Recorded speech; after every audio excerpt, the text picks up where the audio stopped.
Olá, gente. Olha, nós estamos aqui. O Padre Fernando ele vai se apresentar o nosso primeiro podcast. É uma alegria muito grande poder a gente começar com um assunto muito importante.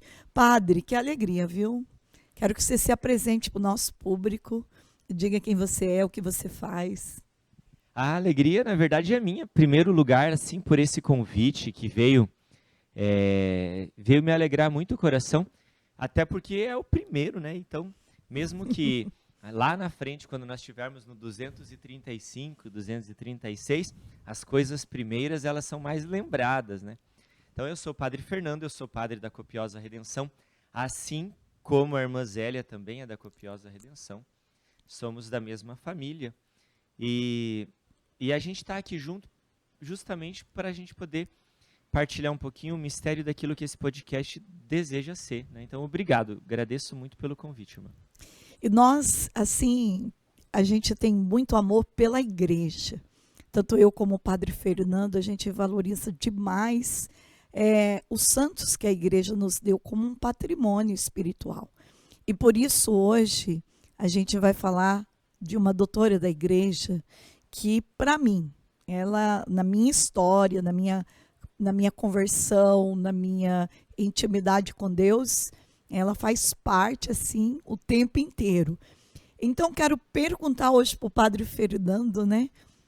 Como que você se tornou, assim, uma pessoa tão devoto de uma santa, que é a doutora da igreja, Santa Catarina de Sena?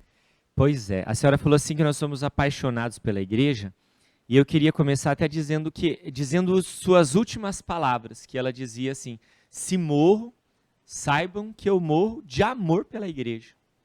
Forte, né? E foi assim, com essas palavras, que eu aprendi a amar a Catarina de Sena.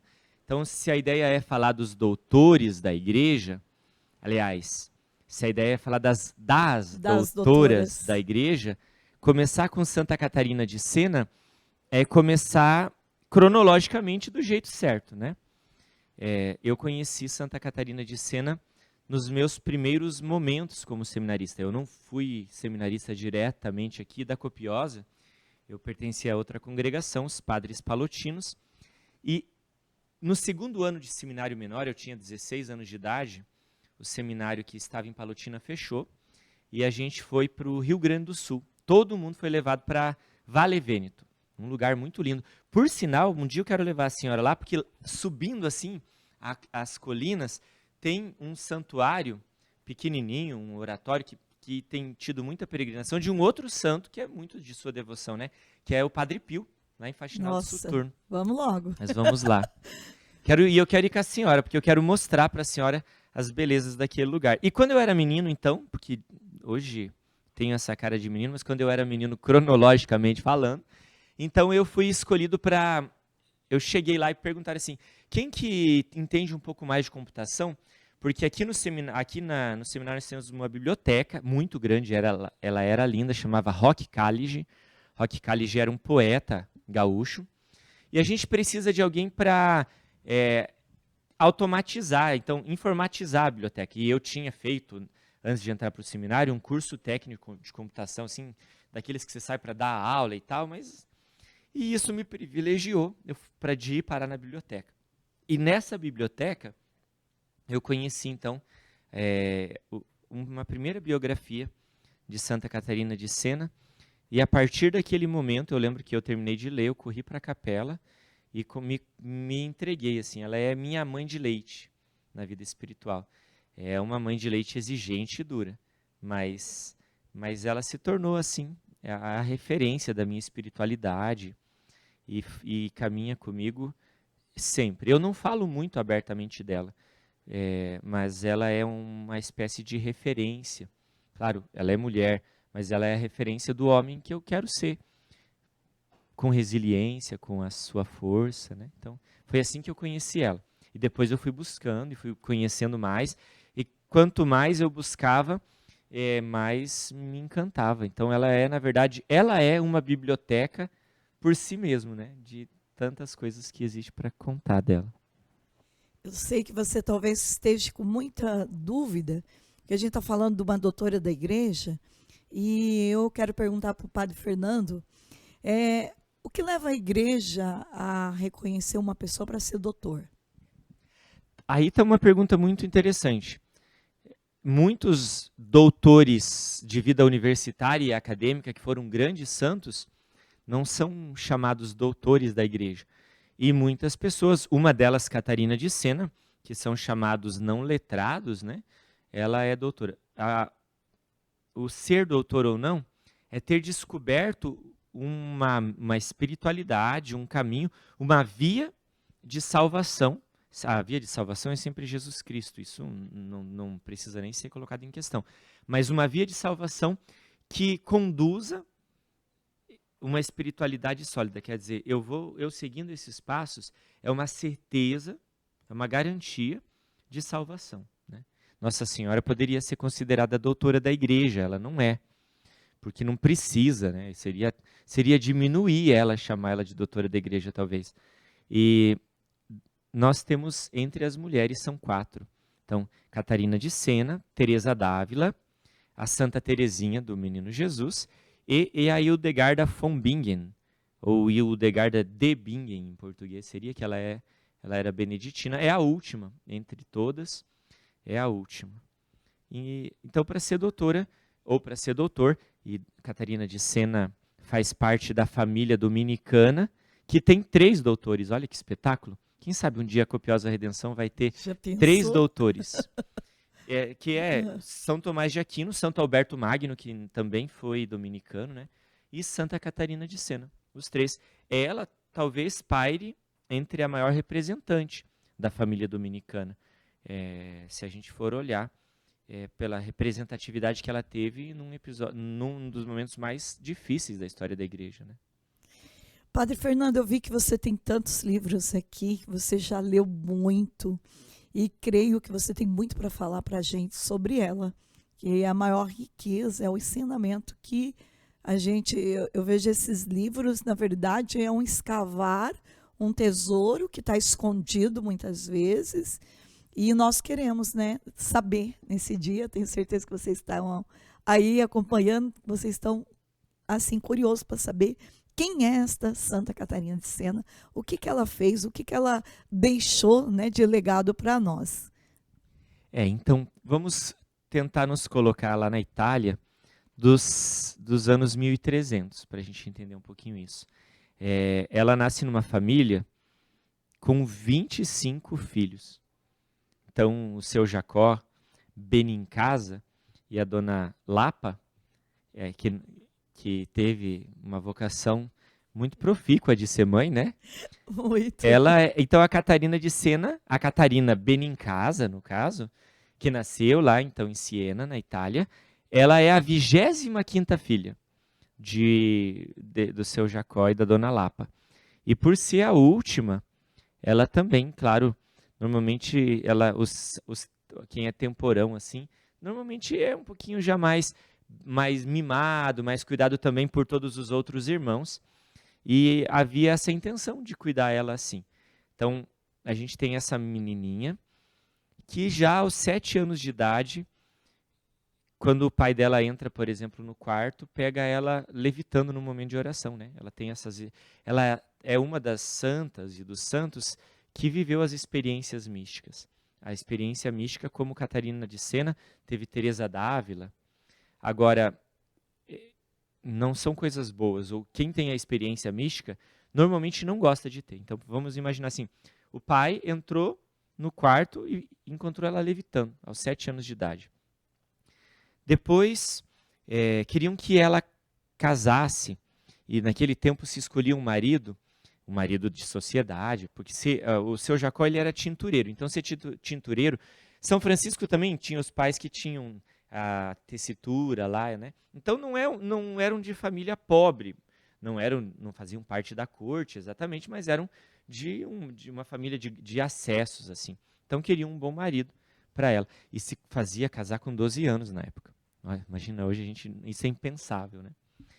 E Santa Catarina de Sena não queria casar, Porque com 7 anos de idade, ela teve a primeira experiência do matrimônio espiritual.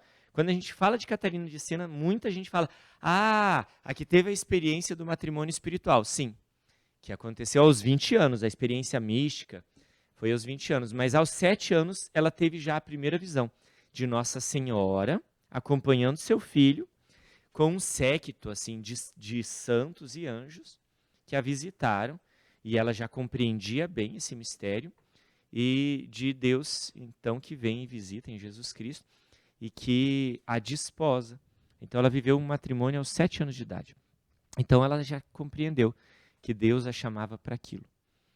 Os pais, quando perceberam isso, e perceberam que ela não queria casar, apareceu o candidato, ela esnobou o candidato, então foi uma espécie de vergonha pública para os pais.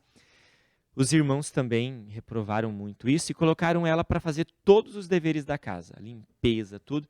Tiraram os servos e colocaram ela, achando que assim ela ia falar, agora com trabalho não, então eu quero arrumar um marido para mim ter minha própria casa. Sei lá se com 12 anos de idade era possível conceber isso. Só que ela acolheu isso com tanta alegria, com tanto amor, ela tinha tanta alegria no trabalho que ela fazia, que o pai em um momento olhou e percebeu, falou assim, não, eu vou te dar o direito. A gente está falando dos anos 1300, né? Ela nasceu em 1347. Vou te dar o direito de você escolher o que você quer para a sua vida. Então, por exemplo, para afastar os pretendentes, ela foi lá e cortou o cabelo, ela tesourou tudo. Sabe quem se inspirou nela? A Santa Rosa de Lima, né? Que passou. Santa Teresa também passava limão, né? Para ficar mais feia, né? Para não se atrair. Santa Rosa de Lima fez isso para entrar. Fez a mesma coisa. E então ela cortou os cabelos, assim, os pais ficaram muito revoltados. Ela vai entrar para a terceira ordem dominicana, que se chamam as mantelatas. Elas mantelatas porque elas tinham esse manto preto por cima. Mas como terceira ordem, então, a gente sabe, elas ficavam em casa, elas não tinham o convento. Tinha o convento, mas não se residia no convento. O convento era uma espécie de lugar onde elas congregavam, se encontravam. E ela vai morar em casa.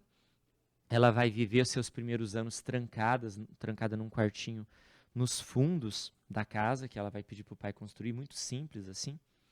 Então, ali aos 20 anos, ela vai ter esse segundo matrimônio espiritual, que é o místico mesmo, que é o da experiência de ser desposada, que é o da experiência de Deus que vem e coloca uma aliança no seu dedo, lá no livro O Diálogo, a gente vê essa experiência.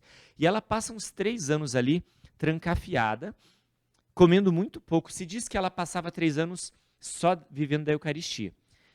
Não é exatamente isso. A gente tem uma santa, que hoje que nós estamos gravando, que é a Santa Júlia, agora me fugiu, Piliarte, né? Que ela viveu dos 7 anos, quando fez a primeira comunhão, até o dia da morte, ela viveu só da Eucaristia. Santa Catarina de Sena chegou a passar 80 dias sem comer, vivendo só da Eucaristia. Mas ela vivia com penitências muito, muito, muito austeras. Essa é a ideia, então, de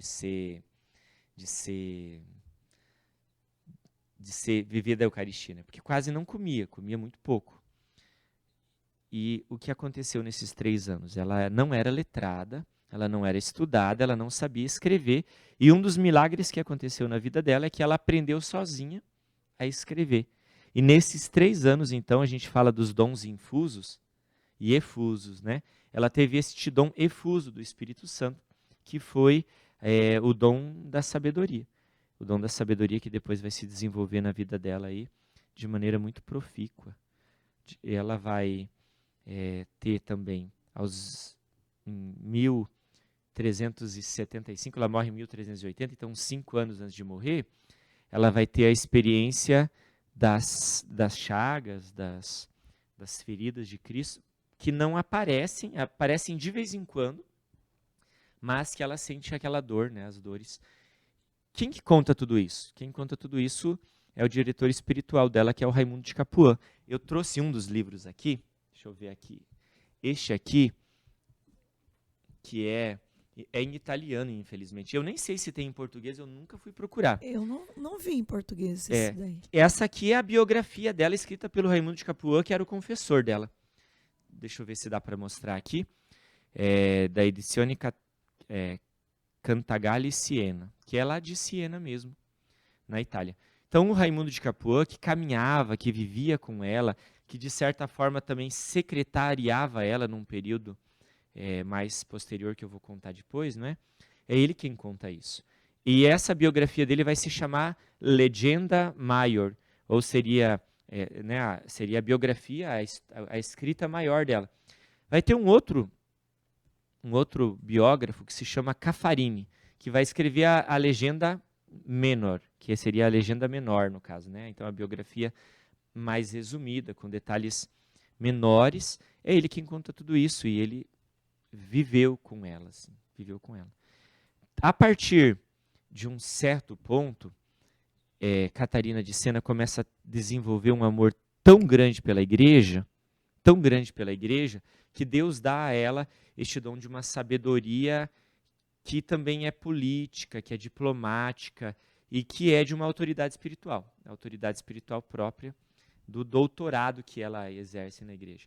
Então, a gente tem o grande cisma do Ocidente, que acontece ali entre Roma e Avignon, porque por causa da influência do imperador da França, o Papa vai mudar para Avignon. Esse Papa, no tempo de Catarina de Sena, era o Bonifácio XI, se eu não me engano. Ou era deixa eu ver aqui, o Gregório XI, eu acho. Enfim, eu sei que ele vai começar a receber cartas de Catarina de Sena, que Deus coloca um zelo e um ardor tão grande pela igreja, que ela vai começar a combater a divisão da igreja. No tempo dela tinha um outro santo muito famoso, que é São Vicente Ferrer, né? E ela vai começar a escrever cartas. As cartas, que estão aqui também, deixa eu mostrar as cartas aqui para o pessoal ver. As cartas, muitas delas, escritas e sempre escritas assim, olha, Deus e eu queremos que. Ela começava, ela tinha uma humildade extraordinária em dizer essas coisas, né? Deus e eu queremos que. Ela começa a escrever para o Papa, que você volte para Roma. A unidade da igreja depende disso. E apesar de doer muito para o Papa deixar sua terra na França, ele vai voltar para Roma, vai morrer lá. Logo depois, assim. E vai ser, então, eleito em Roma o Papa Clemente VII. Clemente VII, se eu não estou enganado. Esse Papa, então, vai ser o Papa que Santa Catarina... Aliás, desculpa, Urbano VII. O Urbano VII vai ser o Papa que a Santa Catarina de Sena apoia. Veja, até os santos tiveram um pouco de confusão nesse sentido, porque o Vicente Ferrer, ele, influenciado por um cardeal catalão, ele era espanhol, né? Ele vai apoiar o Papa que estava na França, que aí então é o Clemente VI.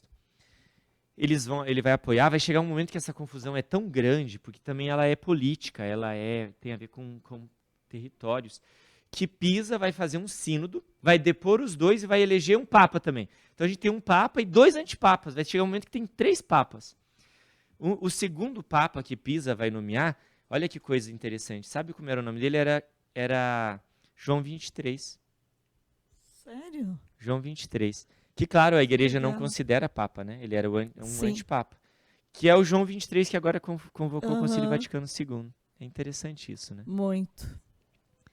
E aí, então, ela começa ela vai ser chamada pelo Papa, e aí ele vai começar a mandar ela para resolver problemas da igreja. Ela vai se tornar uma espécie de diplomata que vai falar em nome do Papa, em nome da igreja. O que eu acho bonito é que ela não tem medo, né? Não. Ela é ousada. E quem lê as cartas, né, tem que ler para entender a ousadia dela. Uma menininha de uma cidadezinha, Siena era uma cidade importante, mas não era um gran quê, e uma mulher. A gente está falando de uma mulher, isso é extraordinário, de uma mulher. Ela vai, irmã Zélia, e ela vai mesmo, então ela vai escrever cartas para políticos, para artistas, para bispos, para papa, para todo mundo. E o mais interessante, as pessoas escutam o que ela fala. O povo escuta. É incrível a obediência, né? A autoridade dessa mulher é muito forte, né? E uma outra coisa que é dado a esta mulher e que não era dado a todo mundo, que ela vai fazer pregações também. Sabe que as pregações dela convertiam milhares de pessoas. Ela era tipo a irmã Zélia do século XIV, assim. Tanto que vai ter um grupo que acompanha ela, que secretaria ela, diz-se que quando eles estavam hospedados, e ela sempre era hospedada nos castelos, as pessoas importantes queriam que ela estivesse lá na casa dela, assim. Ela ditava várias cartas ao mesmo tempo, ditava também O Diálogo, que é o livro dela, né? Ao mesmo tempo. Então tinha 5, 6 pessoas escrevendo ao mesmo tempo, e ela ia ditando para esse, para aquele outro, não misturava as ideias, para ver como a sabedoria que Deus deu para ela, a inteligência que Deus deu para ela, era efuso de fato, né? Então vai ter um grupo de muitos padres que vão seguir, vão andar atrás dela. E eles têm que ir junto, porque as conversões são tantas que eles precisam batizar. É muito batismo, muita primeira comunhão, muita confissão. Esses padres começaram a se multiplicar. Então ela ia viajar, as despesas eram enormes. Era carroças e carroças de gente viajando, entendeu? Nossa. Não era assim, ó, vamos encher o doblô e vamos em 5, 6 para Minas Gerais, né, irmã Zélia? Não. Era 30, 40 padres, era Nossa. 5, 6 secretárias, era outros 10 indo junto, porque precisava, ela ditava muitas cartas, os escribas, os escrivões dela, no caso, né? Ela aprendeu a escrever sozinha naqueles 3 anos que ela ficou trancada lá. Sabe o que aconteceu também nesses 3 anos que ela ficou trancada lá? Ela tinha, então, uma vergonha pública muito grande quando ela comungava. Não sei se a senhora sabe, Sim. sabe, né? Quando ela comungava, ela entrava em êxtase.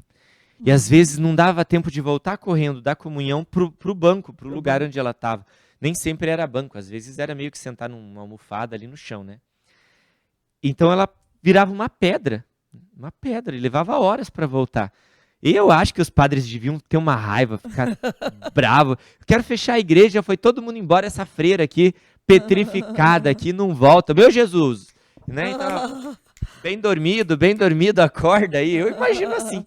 Tanto que um padre uma vez mandou uns 10, 15 homens, porque ela era muito pesada. Nossa. Vivia só de Eucaristia, mas era muito... 10, 15 homens pegaram ela, levaram para fora da igreja. Quando ela voltou do êxtase, ela estava no meio da praça. Se tivesse celular naquela época, Nossa ela ia Senhora. virar meme, né? Vai, com certeza.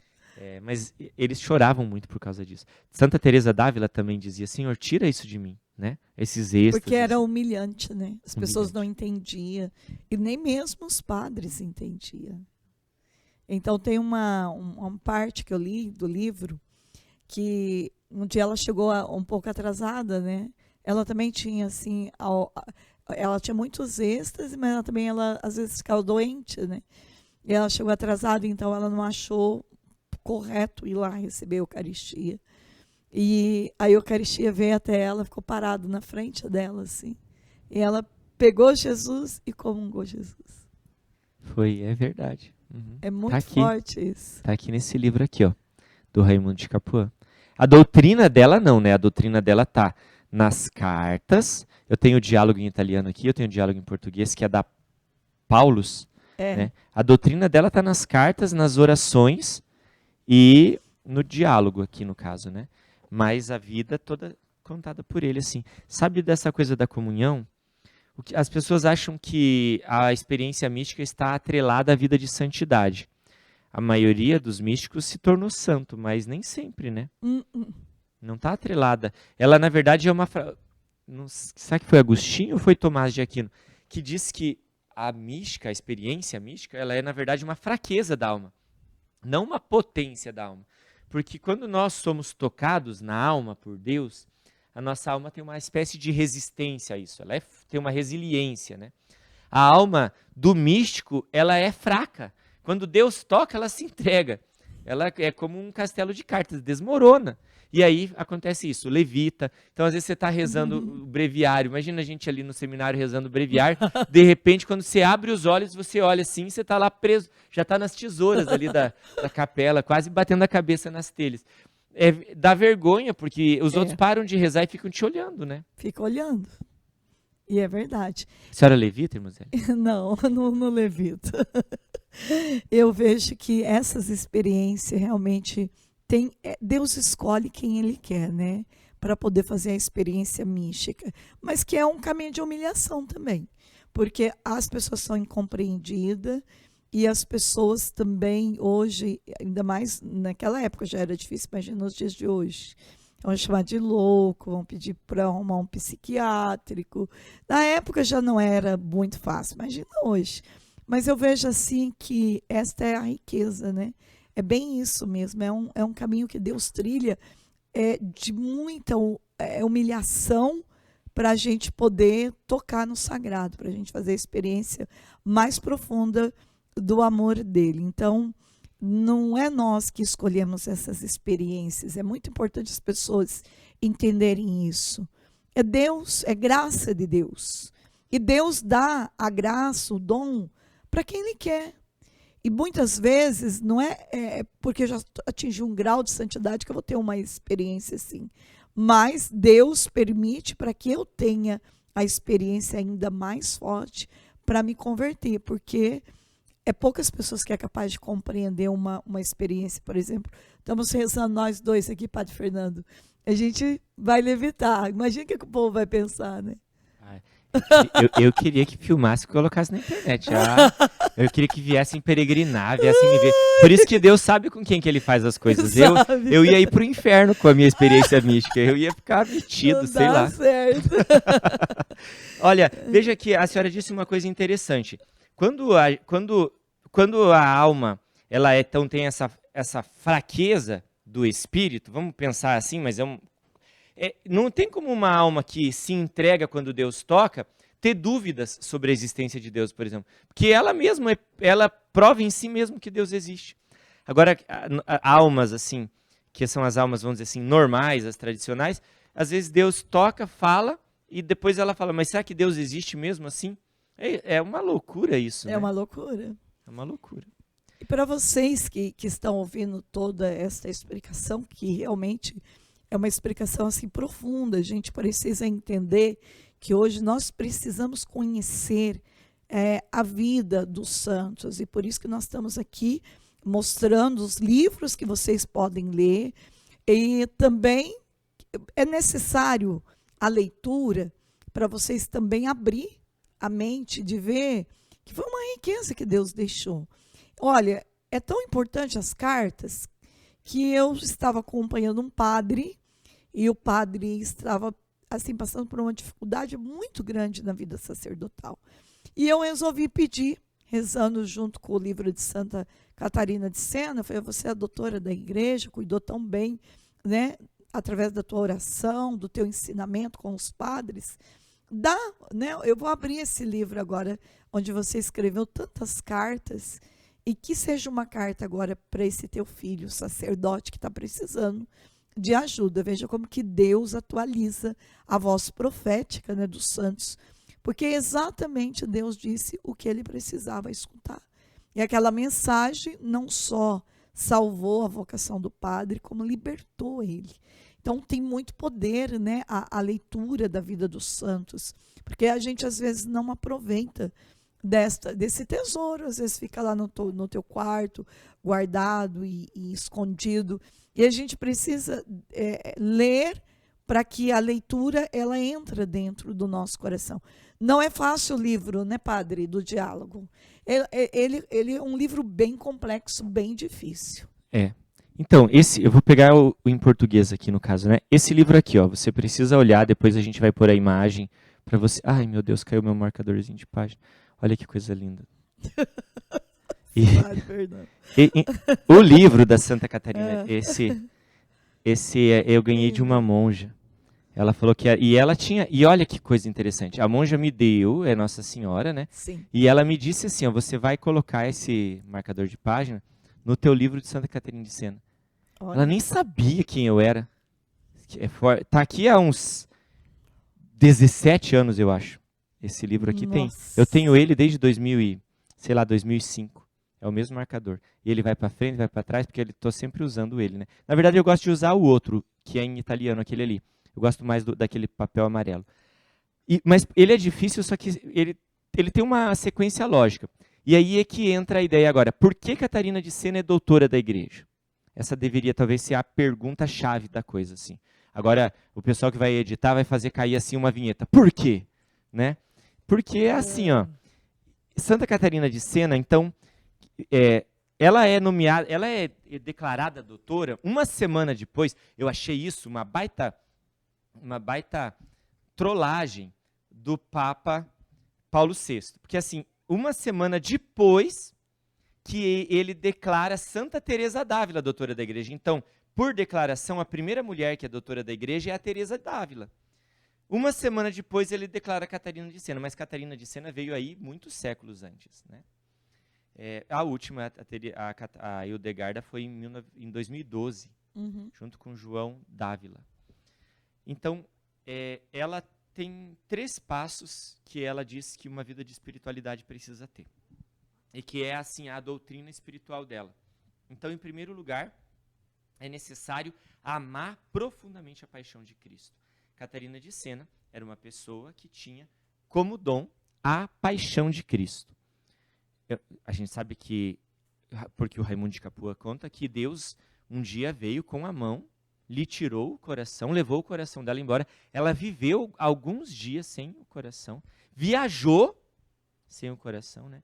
No fim da vida, então, tem um momento que Deus vem e coloca, e ela tem a cicatriz deste rasgo do peito. Não é uma coisa assim. Não foi o Raimundo de Capua que viu, porque com o pudor que ela tinha, o Raimundo de Capua não era capaz, eu acho que não via nem as pontinhas da mão dela, né? Mas quem vê o corpo dela depois lá, né?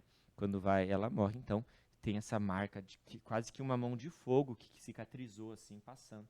Que deu um coração. A gente reza, dá-me um coração igual a teu, foi o que aconteceu com ela. Então, amar a paixão de Cristo. Ela dizia que amar, e quando nós estamos, enquanto a gente está gravando aqui, eu não sei quando é que vai para o ar, mas nós estamos à beira da Semana Santa, né? Ela dizia que contemplar a paixão de Cristo é, para a vida da alma, a sabedoria mais plena que existe. Não existe um livro, não existe ninguém, não existe palavra alguma que possa transmitir tanta sabedoria quanto a contemplação da cruz. Num evangelho que a gente lê em João, diz assim: quando o Filho do Homem for exaltado, vocês compreenderão. Então ele declarou isso, que os olhos repousando sobre a paixão compreendem mais do que milhares e milhares de páginas. E ela vai dizer que quando você passa disso, você desenvolve então a imitação de Cristo. Então, eu preciso passar a imitar Cristo. Ela imitou tanto Cristo que morreu com 33 anos, né? Morreu na idade dele, assim. É extraordinário isso. Então, a imitação de Cristo é a configuração moral, é a configuração espiritual, é a sequela Christi, né? O seguimento de Cristo. E, por fim, então, o terceiro passo, e é assim que você tem que ler o diálogo, buscando esses 3 passos.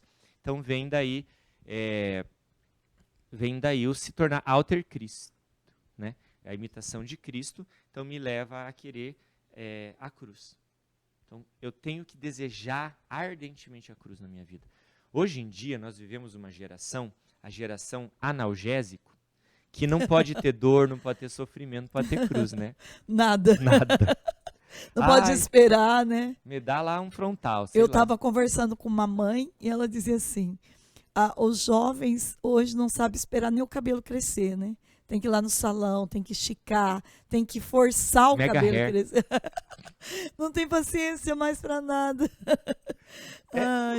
Talvez, como a gente poderia formar uma geração de jovens com lastro, com uma espiritualidade forte? Era fazer, então, parabéns, irmã Zélia, assim, como igreja, eu digo para a senhora, uma mulher apaixonada pela igreja, isso. Acho que talvez fazer os jovens, como os jovens amam Santa Teresinha, o Padre Pio, Teresa d'Ávila, a polonesa lá, a irmã Faustina, os jovens se descobrissem Catarina de Sena, nós formaríamos uma geração assim. A gente tem uma preocupação, quem que vai cuidar do mundo futuramente? Porque às vezes os nossos jovens não têm essa resiliência espiritual, e a Catarina de Sena vem dizer isso. Você tem que desejar a cruz, não só aceitar, porque já é um caminho que é difícil fazer hoje. Eu aceito a cruz. Afinal de contas é o que Deus me deu. Não, é dizer, Deus, põe a tua cruz em cima de mim, porque eu vou superar. Então esse é o caminho que ela diz. Como fazer isso? É a segunda pergunta. A segunda pergunta deveria ser assim: como fazer isso? E ela fala, construir uma cela interior. Ela diz uma célula, mas que seria assim, uma cela interior, como a cela do convento. nas cartas aqui, eu acho que na carta 223, é exatamente o que ela vai dizer. Ela vai dizer para uma filha espiritual dela, você tem os afilhados, né, madrinha? E ela tem as filhas espirituais.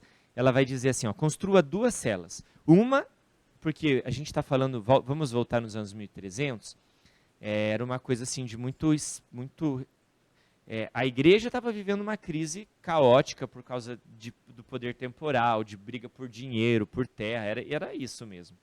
Mas nas casas existia assim, o lugar reservado, a donzela ficava num lugar reservado. Então a tua cela significa, cria um lugar reservado para você rezar, para você ter a tua experiência de Deus. Mas cria também um lugar dentro de você, a sua cela interior, onde você vai habitar.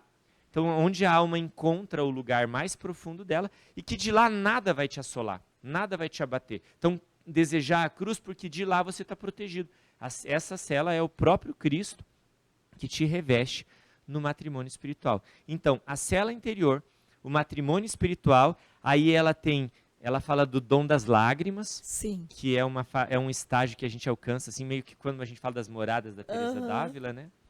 O dom das lágrimas, de chorar, de ter aversão aos pecados, tanto que você chora seus pecados. Até o mais simples, o mais venial. Essa parte, não consigo ser muito filho dela ainda. Eu queria tanto chorar meus pecados. Eu tenho um peso na consciência, mas ainda não choro os meus pecados. A senhora chora os seus pecados? Você sabe que eu, em muitos momentos, Deus me deu essa graça de chorar a dor do meu pecado, e é tão forte isso, porque eu vejo que é uma dor profunda, sabe? É uma dor de quem rompeu a aliança com Deus, de quem está separado, porque esse amor que Deus nos dá, eu traí esse amor, né? Então, muitas vezes Deus me dá a graça de ter essa contrição com lágrimas, e é muito forte para mim. É uma experiência assim, mas não é sempre, mas eu tenho alguns momentos que eu vivo intensamente isso. Na confissão mesmo, Deus me dá aquele choro que não é próprio, assim, meu, é um choro vindo de Deus de contrição. Então, eu vejo que é esta graça que ela fala, né, da gente experimentar a dor do pecado, né? A dor de estar distante do amor da nossa alma. Então, isso nós precisamos pedir para o Espírito Santo também. Mas ela conta no livro que nem todo mundo também chora, assim, de cair as lágrimas. Existem as lágrimas também, aqui no livro do Diálogo, que lágrimas que são lágrimas internas, né? Que é um sofrimento profundo, onde as pessoas não choram por qualquer coisa, né? Mas elas choram por dentro. Que é uma aversão ao pecado. Que é uma aversão ao pecado. Ela chegava a aversão dela era tão grande que ela vomitava. Vomitava. Que absurdo. Falando em vomitar, tem um episódio muito interessante. A gente estava falando da bibliografia, então aqui tem as orações também, ó, gente. Tá? Esse livro das orações de Santa Catarina de Sena que a Paulus publicou. A Paulus publicou as cartas, as orações, esse aí também é da Paulus, né? Olha, a Paulus tem muito mérito na vida muito da Catarina mesmo. de Sena aqui, Uhum. então. Um episódio bonito dela, né? Que para mim é um dos mais que se associa a Francisco. Francisco dizia assim que quando eu beijei um leproso, depois que eu beijei um leproso, como é que era ele dizia? Depois que eu beijei um leproso, qualquer sofrimento, não sei o que, é um gozo, né? Alguma coisa. Qualquer sofrimento, tipo assim, qualquer sofrimento que vir é pequeno diante disso, né? Não me assola mais, Não, né? Então, quer ver, ó, em 1374, todo mundo que estudou um pouquinho de história vai lembrar que existiu uma peste muito grande na Europa. Muito grande. Muito grande. E essa peste, ela matou muita gente, muita gente. E as mantelatas, elas tinham esse cuidado, esses hospícios, esses hospitais, assim, casas que acolhiam as pessoas. E na época, então, dessa peste, muita gente estava lá. E existia essa senhora, que as feridas dela eram purulentas, fedidas, eram carne viva. E todas as irmãs que iam tentar cuidar dessa senhora, ela ela blasfemava, xingava. Tanto que, assim, existiam quartos onde tinham vários doentes, tinham alguns quartos onde alguns estavam sozinhos, mas essa foi colocada sozinha porque ninguém aguentava essa mulher. As mantelatas mais santinhas, as terciárias dominicanas, não aguentavam. E aí Santa Catarina falou, então eu vou lá cuidar dessa senhora. Mas ela ia cuidar e ela sentia essa ânsia de vômito. Porque as feridas, a pus, o cheiro, ela entrava, ela tirava aquelas ataduras. Imagina, se hoje com todo o produto que a gente tem, a desenvolvimento ainda é difícil, né? Imagina naquele tempo não devia ter tanta coisa assim. Então o cheiro era horrível, a ventilação não devia ser tão boa. E ela sentia ânsia de vômito e ela se culpava por isso. Então chegou um momento, um dia, que depois que ela lavou as feridas dessa mulher, ela deu um banho. Então ela pegou aquele balde e bebeu toda aquela água, com toda aquela imundície que saiu das feridas. Nossa E a partir daquele momento, então ela conta que ela nunca mais sentiu nada que as paixões da carne tentassem afligir nela. Ela então dominou louco. esse último estágio. Muito. E eu não vou perguntar se a senhora já fez isso, porque eu acho que nós não fizemos, né? Não é meu caminho, Também não. a fazer isso, Tem não. coisa que o Espírito Santo precisa me treinar por uma via de santidade diferente dessa. Eu não dou conta de algumas coisas, não. Eu acho que não por isso. Então ela ela foi canonizada em 1400 e tanto pelo Urbano VII. Ela virou doutora em 1968 e ela é também padroeira da Europa, com outros 6 santos, não sozinha, né? Sim. Mas ela é padroeira da Europa, com a Edith Stein, com o São Bento, não me lembro todos os outros. Mas então, eu acho que o que eu tinha para contar assim brevemente Padre, você disse uma coisa no começo que deixou uma dúvida para mim, pelo menos, né? Porque eu li um livro que falava que eles tiveram 25 filhos e ela foi a 24ª filha gêmea com outra. Então, daí hoje você falou que ela é 20ª. Porque gêmeos, 24ª e 25ª no caso, né? Tá. Bom, aí eu não sabia que ela tinha saído primeiro, então ela era a 24ª mesmo. Eu li isso num livro, então por isso que eu tô. Talvez vocês já ouviram pregar sobre isso e fica uma dúvida na cabeça. Então, é só para a gente entender e tirar as dúvidas aqui, né? Ainda bem que ela era filha de tintureiro, porque quando a gente eu sou o filho mais velho, mas quando é filho mais novo, você pega a roupa dos teus irmãos, né? Então tá lavada, manchada, esgaçada. Então, se filha de tintureiro, ele dava uma tingidinha. Nasceu o menino, vamos tingir de azul. Nasceu a menina, vamos tingir de rosa. Então ela pelo menos tinha umas roupinhas melhor, né? Melhor, né? Graças a Deus. Eu quero ainda falar para vocês veem eu divulgando muito a oração de Santa Catarina de Sena, que é uma oração que é bem interessante, porque eu fui atrás desta oração por causa da irmã Ruth, uma cofundadora da Copiosa. Ela falava assim para mim, você tem guria que rezar a oração de Santa Catarina de Sena? Você viaja muito, é muita perseguição. E eu falava assim, irmã Ruth, me passa a oração. Ela passava, mas ela falava assim, olha, eu não sei inteira. E eu ficava, Senhor, me dê esta oração inteira, me dê esta oração inteira. Não conheço a oração de Santa Catarina. E naquela época eu não tinha os meios fáceis como hoje, que a gente vai na internet e descobre tudo, né? E aí eu estava, aqui tem as irmãs, que são as irmãs que moram ali perto do cemitério, que é... As irmãs cor-de-rosa? Nossa, outras, Portacelli.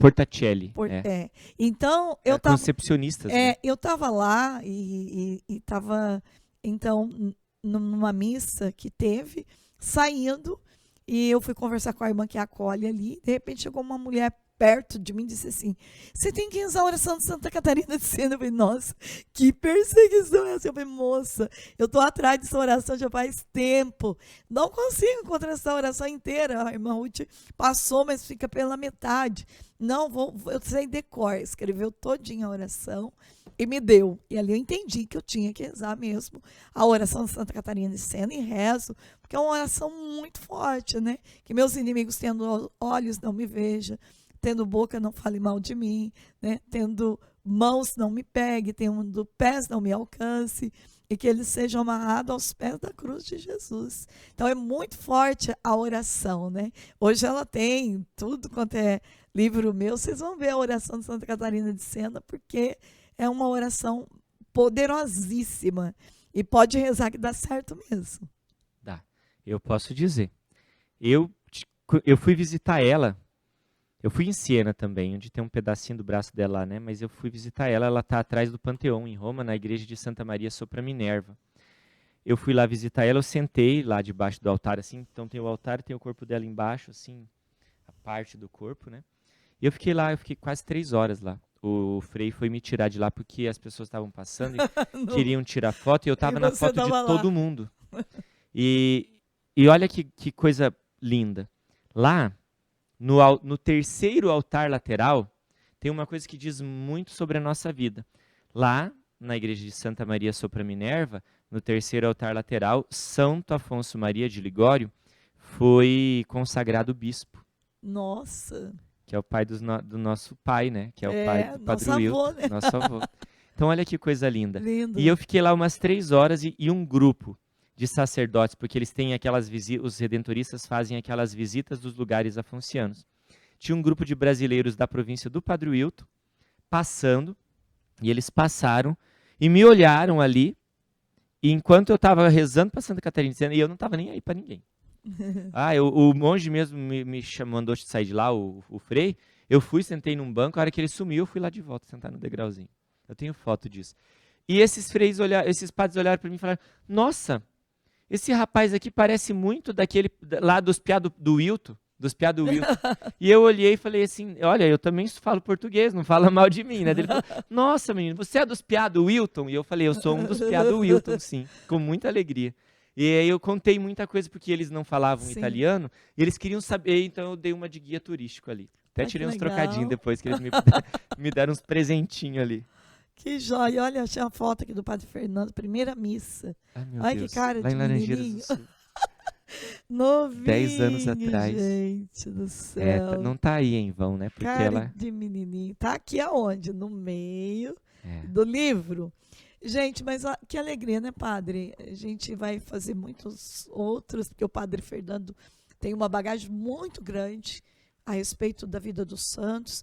E, padre, eu quero que você deixe, então, para eles, de todos esses livros, um livro para eles poder ler até o nosso próximo momento de falar do nosso segunda doutora da igreja. Infelizmente, não posso recomendar a biografia do Raimundo de Capuano. Eu sei que você fala italiano. Eu sei que em espanhol tem, em francês tem, em inglês tem. Então, às vezes, você entende outra língua. Mas a biografia mais perfeita continua sendo essa, a Legenda Maior, né? A Legenda Maior. O Caffarini, não sei se foi traduzido. Tem uma biografiazinha pequenininha ali, eu vi na livraria da senhora. Eu não sei de quem é, porque eu não tenho interesse de conhecer, na verdade, assim, porque me parece que ele já contou tudo o que podia contar. Então eu sei que tem biografias em português, mas eu recomendo assim: você lê o diálogo, porque se a gente está falando de doutoras, a gente está falando sobre a doutrina do caminho de salvação de cada uma. Como quando for falar de Teresa d'Ávila, provavelmente quem vier falar vai falar das moradas, né? O livro da vida também. Então o diálogo da divina providência. Esse é o livro que eu recomendo para você. A editora Paulus, eu vou fazer merchan da editora Paulus, porque ninguém teve o capricho de fazer a linha deles, então, Santa Catarina de Sena, o diálogo, na editora Paulus. Agora, as cartas são extraordinárias. Tem carta Sim. para jovens, tem carta para toda ocasião. Então, essa aqui é uma versão de capa dura que eu ganhei agora mais recentemente. Então, me levaram a outra. Tá com alguém, eu ainda vou descobrir com quem. Só que 382 cartas tem aí? é para ter. Se não tiver Eu, faltando nenhuma. eu dei uma olhada aqui atrás. 300, olha lá, 382 Nossa são. Senhora. E faltam cartas, porque há algumas cartas que nunca saíram das cortes, que quem leu deu fim, porque tinha cobranças. Então, tipo, eu não vou mostrar um negócio ela me xingando, me cobrando. Agora, uma coisa que eu acho que todo mundo deveria rezar. Então, também é da Paulus o livro As Orações. Orações. A última oração. A última oração desse livro, eu deixo assim como meta de oração. Então, para quem Ótimo. está em casa. A última oração se chama assim, ó: oferta de si pela igreja e prece pelos discípulos. Forte, hein? Oferta de si pela igreja e prece pelos discípulos. O artesão e a argila. É muito lindo. Talvez, se for o caso, que for possível colocar na descrição, lá no canal do YouTube, né? A oração 26, eu é a última aqui, mas não é porque é menos importante. Mas eu recomendaria ela, a oração 26. E eu recomendaria muito se confiar a Catarina de Sena para ter principalmente quem é vacilante na fé. É. Porque ela era uma mulher decidida. Eu me entreguei. O meu sacerdócio é consagrado ao Sagrado Coração de Jesus.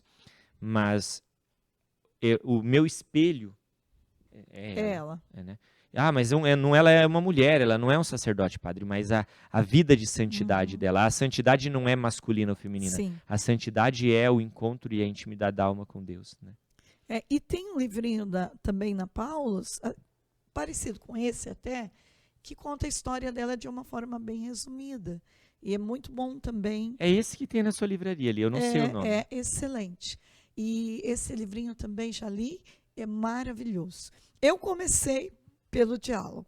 Primeiro livro que eu li dela, e para mim eu me encontrei, porque eu li o livro assim, a hora que começou a falar do dom das lágrimas, ali eu já me encontrei.